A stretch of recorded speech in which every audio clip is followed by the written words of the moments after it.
Hello and welcome दोस्तों, एक बार फिर से आपका स्वागत करता हूं अपने YouTube चैनल SCS एजुकेशन के लाइव क्लास में। तो चलिए हम लोग अपने आज की क्लास को स्टार्ट करते हैं। तो हम लोग जो है पिछले क्लास में पढ़ाई कर लिए थे और हम लोग इस चैप्टर के 2 लेक्चर को देख चुके हैं। जो हम लोग पढ़ाई कर रहे हैं इकोनॉमिक्स के चैप्टर 3 जो हमारा है मुद्रा, बचत एवं साख। तो हम लोग आज जो देखेंगे वो है बचत एवं साख को हम लोग आज की क्लास में देखेंगे। मुद्रा तक हम लोग जो है पिछले क्लास में देख चुके थे। तो चलिए हम लोग अपने क्लास को स्टार्ट करते हैं। ये हमारे लेक्चर का पार्ट 3 है। तो पिछले क्लास में जो हम लोग पढ़े थे वो हमारा था मुद्रा का विकास, कहाँ तक हुआ था, मौद्रिक विनिमय प्रणाली क्या थी। तो आज की क्लास में हम लोग पढ़ना चालू करेंगे। जैसा मैंने आप लोगों को पिछले क्लास में बताया था कि हम लोग आज प्लास्टिक मुद्रा से देखेंगे। कहाँ से? प्लास्टिक मुद्रा क्या है। तो हम लोग पढ़ने वाले हैं आज प्लास्टिक मुद्रा हमारा क्या होता है। तो पिछले क्लास में आप लोग जाने थे कि मुद्रा का जो विकास है वो पहले था वस्तु विनिमय, सेकेंड हमारा हुआ वस्तु मुद्रा, तीसरा हमारा आया धात्विक मुद्रा, उसके बाद आया हमारा सिक्के, उसके बाद आया हमारा पत्र मुद्रा, उसके बाद हमारा आया साख मुद्रा। और लेकिन अभी जो है आजकल जो है प्रसिद्ध मुद्रा जो है वो हमारा हो गया प्लास्टिक मुद्रा, जिसको हम लोग बोलते हैं, जिसमें प्रधान है डेबिट कार्ड और क्रेडिट कार्ड। इस दोनों का जो प्रचलन है आज के समय बड़ी जोर पर है और ये दोनों जो है आज के समय में बहुत प्रसिद्ध है। लोग आजकल कैश लेके जाना नहीं चाहते हैं, वो साथ में सिर्फ अपना एक ATM कार्ड लेके जाते हैं, उसी से वो पैसा निकालते हैं, विड्रॉ करते हैं, भेजते हैं। तो आज के समय में जो सबसे ज्यादा प्रचलित है वो हमारा है प्लास्टिक मुद्रा, और इससे भी ज्यादा आजकल प्रचलित हो गया है हमारा UPI। तो हम लोग जो है आजकल ज्यादा ट्रांजेक्शन ATM से भी ज्यादा ट्रांजेक्शन हम लोग आजकल UPI का करने लगे हैं। तो UPI भी बहुत ही इंपॉर्टेंट है आज के समय में। तो हम लोग आज जो समझेंगे वो है प्लास्टिक मुद्रा। पहले सब समझते हैं ATM कम डेबिट कार्ड हमारा क्या होता है, उसके बाद हम लोग समझेंगे क्रेडिट कार्ड क्या होता है। तो पहले समझते हैं डेबिट कार्ड हमारा क्या होता है। ATM सह डेबिट कार्ड, जिसको हम लोग बोलते हैं ATM कम डेबिट कार्ड। तो डेबिट कार्ड जो है प्लास्टिक मुद्रा का एक रूप है, जो हमें प्लास्टिक टाइप में एक कार्ड दिए जाते हैं जो हमारे बैंक हमें प्रदान करता है। और ATM का जो हमारा अर्थ होता है वो होता है स्वचालित टेलर मशीन। क्या होता है? ATM को हम लोग हिंदी में बोलते हैं स्वचालित टेलर मशीन। इसका अंग्रेजी में आपका होता है ऑटोमेटिक टेलर मशीन। ATM का अर्थ क्या होता है? ATM का अर्थ होता है हमारा स्वचालित टेलर मशीन, और इसको अंग्रेजी में हम लोग बोलते हैं ATM ऑटोमेटिक टेलर मशीन। ये आप लोगों का एक इम्पोर्टेंट जो है सब्जेक्टिव क्वेश्चन होता है। फुल फॉर्म जब आपसे एग्जाम में पूछा जाएगा तो वहां पूछता है कि हमारा ATM का फुल फॉर्म क्या है। तो आप लोग लिखेंगे ATM का जो फुल फॉर्म है वो हमारा है ऑटोमेटिक टेलर मशीन। यह मशीन जो है हमें 24 घंटे जो है पैसे निकालने तथा जमा करने की सहायता सेवा प्रदान करता है। भारत में जो है सबसे बड़े व्यवसायी बैंक जैसे में हुआ state bank of India, Allahabad bank, bank of India, ICICI bank, ये सभी जो है ATM का डेबिट कार्ड की सुविधा देती है। तो ATM कार्ड से हम 24 घंटे पैसे निकाल सकते हैं। आपसे क्वेश्चन पूछता है ATM कार्ड क्या होता है, तो ATM कार्ड की परिभाषा लिखे तो आप लोग लिखेंगे ATM कार्ड का अर्थ होता है स्वचालित टेलर मशीन। इससे जो है हम लोग 24 घंटे पैसे जमा तथा निकासी कर सकते हैं बिना बैंक जाए हुए। ये हमारे जो है लेन देन को आसान बना देता है। तो आप लोग इतना लिखेंगे। ये क्वेश्चन हम लोगों से 2 नंबर में पूछता है। अब हम लोग समझते हैं हमारा क्रेडिट कार्ड क्या होता है। क्या होता है क्रेडिट कार्ड? लेकिन आप लोग ATM में जो पैसा निकालने के लिए जाएंगे तो आपको जो है ATM कार्ड आपके बैंक द्वारा प्रदान किया जाएगा। उसी समय आपको एक गुप्त कोड, जिसको पिन कोड बोलते हैं, गुप्त पासवर्ड जो होता है वो आपको प्रदान किया जाएगा, जो आपका 4 डिजिट का होता है। जो हमारा कितने डिजिट का होता है? जो हमारे 4 डिजिट का होता है। आपको वो इंटर करना होगा तो ही आप अपने ATM कार्ड से पैसा निकाल सकते हैं। लेकिन आपके अकाउंट में भी बैलेंस होना चाहिए। डेबिट कार्ड में हम तभी पैसा निकाल सकते हैं जब हमारे अकाउंट में बैलेंस होगा। अगर हमारे अकाउंट में बैलेंस नहीं होगा तो डेबिट कार्ड से जो संचालित ATM मशीन है वो हमें पैसे नहीं देगा। तो इसी को दूर करने के लिए फिर आया हमारे पास क्रेडिट कार्ड। क्या हुआ? उसके बाद आया हमारा क्रेडिट कार्ड। तो क्रेडिट कार्ड जो हमारा हुआ, क्रेडिट कार्ड जो है यह भी एक प्लास्टिक मुद्रा का ही एक रूप है। लेकिन इसमें जो है आपको आपके अकाउंट में पैसा नहीं रहेगा तो भी आप उससे शॉपिंग या कोई सामान खरीद सकते हैं। तो हमारे जो देश में प्रचलित क्रेडिट कार्ड है वो है प्रधान Visa, master card, American Express. ये सभी जो है क्रेडिट कार्ड बहुत इंपॉर्टेंट हमारे जो देश में चल रहे हैं वो है। क्रेडिट कार्ड के माध्यम से जो है आप निर्धारित धनराशि, आपका एक अमाउंट फिक्स होता है जितना आप अपने क्रेडिट कार्ड से ट्रांजैक्शन करते हैं। आप जितना अच्छा अपना क्रेडिट रखते हैं उतना ज़्यादा आपको ट्रांजैक्शन करने के लिए मिलता है। तो इसके अंतर्गत आपको जो है क्रेडिट कार्ड के माध्यम से आपको निर्धारित राशि जो है के अंदर वस्तुओं को खरीदने एवं सेवाओं खरीदने का आपको मौका दिया जाता है। इसमें आपके अकाउंट में बैलेंस रहे या नहीं रहे उससे आपको कोई मतलब नहीं है। जब आप अकाउंट में बैलेंस डालेंगे तब आपका उसमें से चार्ज काट लिया जाएगा। तो क्रेडिट कार्ड के थ्रू से जो है हम लोग सेवा जो है आपको साख के भरोसे पर खरीद सकते हैं, जिसको हम लोग साख भी बोलते हैं। अपने क्रेडिट के आधार पर इसमें हम लोग अपने सामान को खरीदते हैं।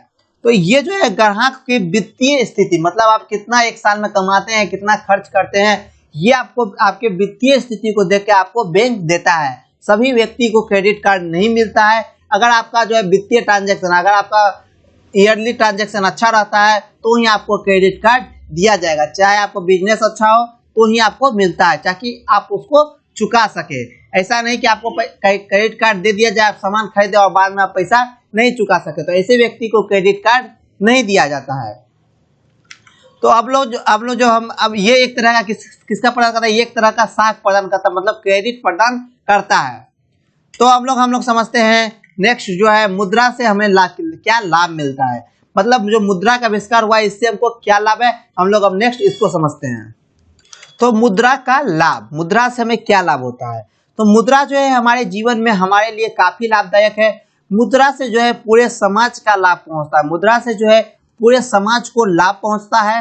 मुद्रा के लाभ निम्नलिखित है, यहाँ आप लोग लिख देंगे निम्नलिखित है, यहाँ आप लोग का टाइपिंग मिस्टेक होगा। मुद्रा का जो लाभ है वह निम्नलिखित है। तो मुद्रा जो क्या हुआ, मुद्रा हमारे जीवन के लिए काफी लाभदायक है और मुद्रा से जो है पूरे मानव समाज को लाभ पहुंचता है। तो अर्थशास्त्री की सभी शाखाओं जैसे उपभोग, विनिमय, वितरण एवं राजस्व में मुद्रा ही आवश्यक है। तो मुद्रा का एक महत्वपूर्ण स्थान है हमारे जीवन के लिए। तो मुद्रा से हमें क्या सब लाभ है, हम लोग इसको अब लोग समझते हैं कि मुद्रा से हमें क्या लाभ है। तो मुद्रा से जो लाभ है वो पहला है हमारा है, मुद्रा से पहला लाभ जो है वो है मुद्रा से उपभोक्ता को लाभ, जो सामान खरीदता है उसको लाभ होता है। क्या होता है, कैसे लाभ होता है मुद्रा से उपभोक्ता को लाभ, तो आप लोग मेरे बातों को ध्यान से समझेंगे। तो मुद्रा से उपभोक्ता को लाभ, तो मुद्रा के आविष्कार से जो है उपभोक्ता को इससे लाभ हुआ कि उसको आवश्यकता से दोहरे संयोग का अभाव करना पड़ता था। उसको अपना जरूरत जो था उसको दूसरे से मेल करवाना पड़ता था, तब जाकर उसके अधिक समय को बर्बाद होता था। लेकिन अभी जो है व्यक्ति जो है अपने इच्छा अनुसार वस्तुओं को खरीद सकता है, वस्तु को बेच सकता है। तो मुद्रा का जो है ये मांग आधार है। सेकेंड हमारा है मुद्रा से उत्पादक को लाभ, मतलब जो सामान बेचता है उसको क्या लाता है। मुद्रा से जो है उत्पादक जो है इसको भी बहुत लाभ होता है। मुद्रा की सहायता से उन्हें उत्पाद के साधनों की आवश्यकता, मात्रा जुटाने, कच्चे माल को खरीदने, इस सभी को संचित रखने में समय समय पर मदद मिलती है। अब थर्ड हमारा है मुद्रा और साख। क्या है थर्ड हमारा, मुद्रा और साख। तो मुद्रा ने जो है साख प्रणाली को संभव बनाया है, जैसे हम लोग अपने लोन लेके अपने सामान को खरीद सकते हैं, मतलब अपने सामान को विस्तार कर सकते हैं और बाद में हम लोग उसे चुका सकते हैं। तो आधुनिक व्यवसाय का जो सारा ढांचा हुआ हमारे साख पर अधिक आधारित है। अभी जितने भी बिजनेस इंडस्ट्री चल रहे हैं, बड़े बड़े बिजनेस चल रहे हैं, यह सारे साख पर आधारित है, सभी क्रेडिट लेके रखे हुए हैं। तो ये सभी किस पर आधारित है, ये सभी हमारे साख पर आधारित है। बैंक लोगों को छोटी छोटी बचतों को इकट्ठा कर लेते हैं और उद्योगों को वे बड़े मुद्रा उधार पर देते हैं। इस तरह मुद्रा हमारा क्या हो गया, साख का आधार है। उसके बाद वस्तु विनिमय प्रणाली में जितनी भी कठिनाइयां थी 5-6 उसको इसमें दूर किया गया मुद्रा के आविष्कार के बाद। उसके बाद जो है मुद्रा और पूंजी की तरलता, इसमें जो है मुद्रा और पूंजी की तरलता उत्पन्न की, क्योंकि इसको प्रत्येक व्यक्ति स्वीकार कर लेता है और मुद्रा के रूप में पूंजी को किसी भी उपयोग में लाया जा सकता है। उसके बाद हमारा मुद्रा और पूंजी गतिशील, इससे जो मुद्रा के आविष्कार से हमारा पूंजी भी गतिशील की ओर बढ़ गया। उसके बाद है मुद्रा और पूंजी निर्माण, मुद्रा से बड़े पैमाने के उद्योग खोले गए। मुद्रा की आर्थिक प्रगति, जो हमारे किसी भी देश की आर्थिक प्रगति का सूचक है, कौन है, मुद्रा।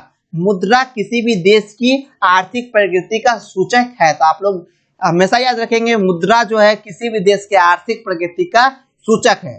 अब हम लोग अपने नेक्स्ट क्वेश्चन की ओर, टॉपिक की ओर बढ़ते हैं। नेक्स्ट हमारा है बचत क्या है।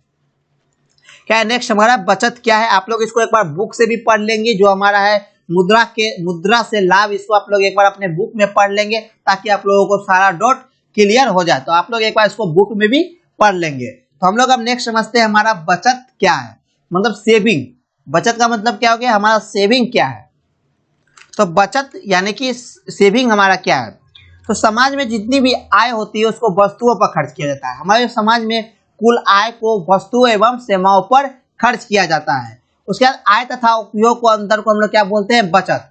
आय जो हम लोग कमाते हैं, उपभोग जो हम लोग खर्च करते हैं, उसके अंतर को हम लोग क्या बोलते हैं, बचत। आप लोग ध्यान से रखेंगे, बचत किसको कहते हैं, जो हम लोग कमाते हैं और जो खर्चे करते हैं, मतलब आय तथा उपभोग के अंतर को हम लोग बचत कहते हैं। बचत जो होता है वो हमारा दो प्रकार का होता है, एक है नगद बचत जिसको हम लोग सेविंग इन कैश, जिसको हम लोग कैश के रूप में बचत करते हैं। दूसरा हमारा होता है वस्तु संचय, जिसको हम लोग सामान खरीद के अपने पैसे को संचित करते हैं। तो नगद हमारे बचत कितने प्रकार के हो गए, बचत दो, पहला सेविंग इन कैश, दूसरा हमारा हो गया सेविंग इन गुड्स, जो हम लोग कैश को रखते हैं या हम लोग अपने सामान को रखते हैं। तो ये सभी सारी हमारे क्या हो गए, बचत। तो बचत दो तरह के होते हैं, पहला नगद बचत और दूसरा होता है हमारा वस्तु संचय। तो आय तथा उपभोग के अंतर को हम लोग क्या बोलते हैं, बचत बोलते हैं। तो हम लोग अपने नेक्स्ट की ओर बढ़ते हैं। नेक्स्ट हमारा है साख क्या है, जिसको हम लोग क्रेडिट बोलते हैं। साख हमारा क्या होता है, हम लोग अभी तक समझे साख क्या है। तो साख का जो अर्थ होता है वो हमारा होता है विश्वास और भरोसा। क्या होता है, विश्वास या भरोसा, ये हमारे साख का अर्थ होता है। साख का जो मेन अर्थ होता है वो हमारा होता है विश्वास या भरोसा। तो साख का आधार क्या सब है, साख का जो हमारा आधार है वो पहला है विश्वास। साख का जो सबसे पहला इंपॉर्टेंट आधार है वो हमारा है विश्वास। ये आप लोग याद रखेंगे, क्रेडिट उसी आदमी को मिलता है जिस पर विश्वास होता है। आप भी किसी वैसे ही दोस्त को उधार देते हैं जिससे आपको मिल सके, आप वैसे दोस्त को उधार नहीं देते हैं जो आपका पैसे आपको नहीं चुका सके। तो साख का जो बहुत इंपॉर्टेंट होता है वो हमारा विश्वास होता है। तो साख का जो मुख्य आधार है वो हमारा विश्वास है। साख देने वाला व्यक्ति जो होता है वो ऋणदार मतलब क्रेडिटर होता है, और जो उधार देने के सभी तैयारी होता है, और उसे विश्वास होता है कि ऋण जो है जो लेता है डेबिटर, वो आपका ऋण समय पर चुका देगा। जितने समय के लिए आप उसको लोन दिए हैं, जितने समय के लिए पैसा दिए हैं, या आपके दोस्त जितने समय के लिए पैसा मांग रहे हैं वो आपको उतने समय के बाद लौटा देंगे। तो ये हमारा होता है विश्वास। अगर वो एक बार उतने समय तक लौटा के नहीं देते हैं तो फिर उसका जो है क्रेडिट फेल हो जाता है और उस पर आपका विश्वास उतर जाता है और नेक्स्ट टाइम से आप उसको उधार नहीं देते हैं। तो सब साख का जो महत्वपूर्ण आधार है वो हमारा है विश्वास। अब सेकेंड हमारा है चरित्र, जिसको हम लोग कैरेक्टर बोलते हैं। सेकेंड हमारा क्या है, कैरेक्टर। तो ऋणी का चरित्र भी साख का एक महत्वपूर्ण आधार है। यदि ऋणदाता चरित्रवान एवं तथा ईमानदार है तो उसको ऋण मिलता है, ऋण मिलने में कोई भी दिक्कत नहीं होती है। अगर उसका क्रेडिट खराब होता है या वह चरित्रहीन व्यक्तियों होता है तो उनका साख जो है क्रेडिट वो कम होता है, उन्हें कोई भी लोन नहीं देता है। तो जिसका जो है चरित्र अच्छा नहीं है या कैरेक्टर अच्छा नहीं है उसको लोन भी नहीं मिलता है। थर्ड हमारा है चुकाने की क्षमता, कैपेसिटिविटी और रिपे।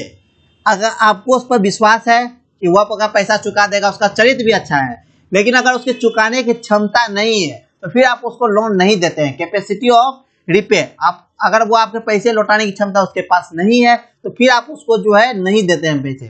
तो व्यक्ति की भुगतान करने की क्षमता या योग्यता भी उसकी साख को प्रभावित करती है। ऋण जो दाता मतलब क्रेडिटर जो होता है, जो ऋण देता है, वो किसी व्यक्ति को उधार तब देता है जब वो उस व्यक्ति का जो ऋण लिया हुआ है वो उसको पूरे विश्वास करता है और पूरे विश्वास है कि वो उस व्यक्ति का पैसा किसी भी हाल में रिटर्न कर देगा। चौथा हमारा है पूंजी और संपत्ति। तो चौथा हमारा क्या है, पूंजी एवं संपत्ति। तो ऋणदाता जो है पूंजी और संपत्ति की जमानत के आधार पर भी ऋण देता है। अगर कोई लोग ऋण देता है तो वो उसकी कुछ संपत्ति, जैसे वह उसके गहने जेवरात हुए या उसके जमीन के कागज हुए, ये सभी जो है वो उसके जमा ले लेते हैं, तब उसको वो लोन देते हैं। ये बहुत ज्यादा प्रचलित है। अगर उस पर विश्वास या चरित्र या उसको आप नहीं जानते हैं तो वो व्यक्ति आपको तभी लोन देता है जब वो आपसे कोई सामान आपका रख लेता है जो उस सामान के वैल्यू के बराबर हो। जैसे आप उसे 2000 रुपया लेना चाहते हैं तो 2000 रुपये तक के गहने आप उसको तब रखने के लिए दे दिए। तो ये सब जो हमारा होता है पूंजी एवं संपत्ति, मतलब जो ऋण देता है वो आपके पूंजी या संपत्ति को कागज या कागजात को रख लेते हैं और फिर आपको उसके आधार पर ऋण देता है जितना उसका वैल्यू होता है। अतः जिस व्यक्ति के पास जितनी अधिक पूंजी होगी ऋणदाता उसको उतना ही लोन देगा। चौथा हमारा है ऋण की अवधि। चौथा हमारा क्या है, ऋण की अवधि, मतलब एक समय पीरियड होता है लोन लेने का। तो ऋण की अवधि भी प्रभाव भी साख पर पड़ता है। ऋणदाता दीर्घकालिक ऋण देने से घबराते हैं क्योंकि उन्हें संदेह होता है कि यदि दीर्घकाल के लिए आपको ऋण दिया जाए और आपकी चरित्र और आर्थिक स्थिति में परिवर्तन हो जाए, इसलिए ऋणदाता जो है आपको अल्पकालीन मतलब 1 साल 2 साल के लिए ऋण देता है। आपको 10-15 साल के लिए आपको ऋणदाता जो है वो ऋण जो है लोन जो है नहीं दे पाता है, क्योंकि उस समय तक आपकी जो है अगर ऋण देने की क्षमता कम हो जाए तो फिर आप उसका लोन नहीं चुका सकते। तो ये सभी जो हुआ हमारा साख का आधार हुआ। तो अभी जो है आप लोग अगर किसी से अगर आपके भी गांव देहात में चलता होगा या कहीं चलता होगा, आपको जब लोन दिया जाता है, अगर आप किसी व्यक्ति से जमींदार से पैसा मांगने जाते हैं तो वो आपके कागज या कुछ गहने जरूरत को रख के तब आपको वो ऋण देते हैं। तो ये सभी हमारे ऋण के आधार हुए। अब नेक्स्ट जो है वह है साख में जो मेन चलता है वो हमारा साख पत्र, जिसको हम लोग क्रेडिट पेपर बोलते हैं, साख पत्र। तो अब हम लोग समझते हैं साख पत्र हमारा क्या होता है। अगर आपको यहाँ तक में किसी भी तरह की कोई प्रॉब्लम है समझने में तो आप हमसे पूछ सकते हैं, नहीं तो हम अपने क्लास को अब लास्ट टॉपिक की ओर बढ़ते हैं। और ये आपकी किताब का भी और इस दोस्तों ये आपके इस चैप्टर का लास्ट टॉपिक है जो है साख पत्र मतलब साख पेपर, क्रेडिट पेपर हमारा क्या होता है, ये आपके आज की क्लास का लास्ट टॉपिक है और इस चैप्टर का भी लास्ट टॉपिक है। तो साख पत्र हम लोग किसको बोलते हैं? तो साख पत्र का जो अर्थ होता है वो इन मुद्राओं से होता है जिनका हम लोग मुद्रा के रूप में प्रयोग करते हैं। जिस पत्र का प्रयोग हम लोग मुद्रा के रूप में करते हैं उसको हम लोग साख पत्र बोलते हैं। मुद्रा और साख पत्रों में एक प्रमुख अंतर यह है कि मुद्रा को कानूनी ग्राहक मतलब कानूनी लीगल टेंडर होते हैं मुद्रा के पास, लेकिन साख पत्रों के पास जो कोई भी लीगल टेंडर नहीं होते हैं, मतलब साख पत्रों को कोई भी कानूनी मान्यता प्राप्त नहीं होती है। अगर आपसे पूछा कि मुद्रा और साख पत्र में क्या अंतर है तो आप लोग लिखेंगे मुद्रा जो है कानूनी ग्राहक मतलब मुद्रा के लीगल टेंडर होते हैं, लेकिन साख पत्रों के लीगल टेंडर नहीं होते, इसके कोई भी कानूनी मान्यता नहीं होती है। आपके चेक वे ड्राफ्ट ये सब की कोई भी कानूनी मान्यता नहीं है। तो ये सब की जो जवाबदेही है ये सब बैंक लेती है। तो मुद्रा और साख पत्र में आप लोग अंतर समझ लिए। इसमें जो मेन अंतर है वो है मुद्रा के लीगल टेंडर होते हैं, ये कानून के हाथ में होते हैं, लेकिन साख पत्रों के पास कोई भी कानूनी टेंडर नहीं होते हैं। अतः साख पत्रों के लेन देन में कार्य में स्वीकार करने के लिए किसी को भी बाध्य नहीं किया जा सकता है। मुद्रा के काम काज के लिए किसी को भी बाध्य कर सकते हैं। अगर कोई दुकानदार आपसे पैसा नहीं लेता है, चाहे आपको कोई नोट देते हैं 100, 200, 500, 1000 और वो उस रुपये को स्वीकार करने से मना कर देता है तो उस पर कानूनी एक्शन हो सकते हैं। अगर वो आपसे पैसे नहीं लेते हैं या कहते हैं ये पैसे नहीं चलेंगे तो उस पर कानूनी एक्शन हो सकते हैं। लेकिन अगर आप उसको चेक देते हैं और वो लेने से मना कर देता है तो उस पर कोई भी कानूनी टेंडर नहीं होंगे। चेक का यूज करने पर कोई भी कानूनी टेंडर नहीं होंगे। इसमें मतलब दुकानदार अस्वीकार कर सकता है, उस पर किसी भी तरह की कोई भी बाध्य नहीं है कि वह चेक पत्र के थ्रू या साख पत्र के थ्रू अपना काम करे। इसके लिए उसके कोई भी कानूनी सलाह नहीं है, वो किसी भी तरह के बाध्य नहीं है। तो आप लोग समझ लें, अगर कोई दुकानदार आपसे रुपये लेने से मना करता है तो आप उस पर कानूनी कार्रवाई करवा सकते हैं, लेकिन वो अगर आपसे चेक लेना या किसी भी तरह का ड्राफ्ट लेने से मना करता है तो फिर ये कानूनी मान्यता इसको नहीं है। तो साख पत्र कई तरह के होते हैं। पहला होता है चेक, जिसको हम लोग आपको बैंक के द्वारा दिया जाता है।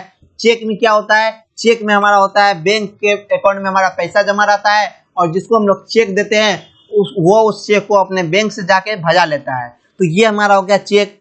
उसके बाद हुआ विनिमय बिल, उसके बाद हुआ बैंक ड्राफ्ट, जो हम लोग बैंक से ड्राफ्ट बना के देते हैं किसी भी, इसका जो है ट्रांजैक्शन अंतर्राष्ट्रीय ट्रांजैक्शन के लिए मेनली किया जाता है बैंक ड्राफ्ट का।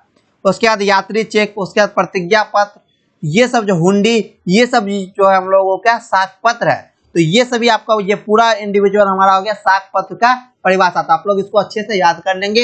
ये सारा हमारा साख पत्र की परिभाषा हो गए। तो चलिए हम लोग अब नेक्स्ट क्लास में जो है उसके बाद पुस्तकीय साख और साख प्रमाण पत्र। तो इस तरह से जो है आपका चैप्टर खत्म होता है। तो अभी तक जितने भी स्टूडेंट हमारे क्लास को किए वो अपना अटेंडेंस बना दे ताकि मैं उसको इसका PDF दे सकूं। तो आप लोग जल्दी से अपना अटेंडेंस बनाए। तो हम लोग कल जो है 7:30 बजे मिलते हैं। फिर से आप लोगों को बता दो, कल हम लोग 7:30 बजे मिलते हैं, जिसमें हम लोग इसके क्वेश्चन आंसर को लाइव करेंगे। कल के 7 बजे की जो क्लास में है हम इसके क्वेश्चन आंसर को, सब्जेक्टिव क्वेश्चन को पहले लाइव करेंगे, उसके बाद हम लोग इसके ऑब्जेक्टिव क्वेश्चन की ओर बढ़ेंगे। तो कल की क्लास में हम लोग इसके सब्जेक्टिव क्वेश्चन आंसर को करेंगे। तो कल की क्लास के लिए आप सभी तैयार हो जाए और आप लोग एक बार इस चैप्टर को पढ़ लेंगे और मेरे द्वारा जो नोट्स दी गई है आप लोग उसे भी पढ़ लेंगे और जितने आपकी किताब में आंसर दिए हुए क्वेश्चन वो सभी अब आपसे बन जाएंगे और कोई भी क्वेश्चन आपसे नहीं छूटेंगे। सभी क्वेश्चन की मैंने परिभाषा आप लोगों को बता दी है, इसलिए आप लोगों से कोई भी क्वेश्चन नहीं छूटेंगे। तो आप लोग जो है एक बार कोशिश कीजिएगा इसके सब्जेक्टिव क्वेश्चन को सॉल्व करने के लिए, उसके बाद मैं आपको बता दूंगा। तो मिलते हैं कल की क्लास में, तब तक के लिए बाय। तो इस तरह से हम अपने क्लास को आज का एंड करते हैं। अगर किसी को किसी तरह की सहायता चाहिए तो बोलता सकते हैं, हमारे डिस्क्रिप्शन में हमारे ग्रुप का लिंक दिया गया। अगर आप हमारे चैनल पहली बार आए होंगे तो चैनल को सब्सक्राइब कर दीजिएगा और हमारे ग्रुप को भी ज्वाइन कर लीजिएगा। साथ में आप लोग को जिसको पीडीएफ चाहिए वो हमें मैसेज कर दीजिएगा ताकि उसको हम लोग पीडीएफ भेज सके। तो मिलते हैं कल के 7:30 बजे की क्लास में। आप लोग टाइम फिर से याद कर ले, कल हम लोग 7:30 PM में हमारा क्लास होगा, जो हमारा लाइव होगा 7:30 PM में। तो आप लोग 7:30 PM में तैयार रहे। तो मिलते हैं कल की क्लास में, तब तक के लिए बाय।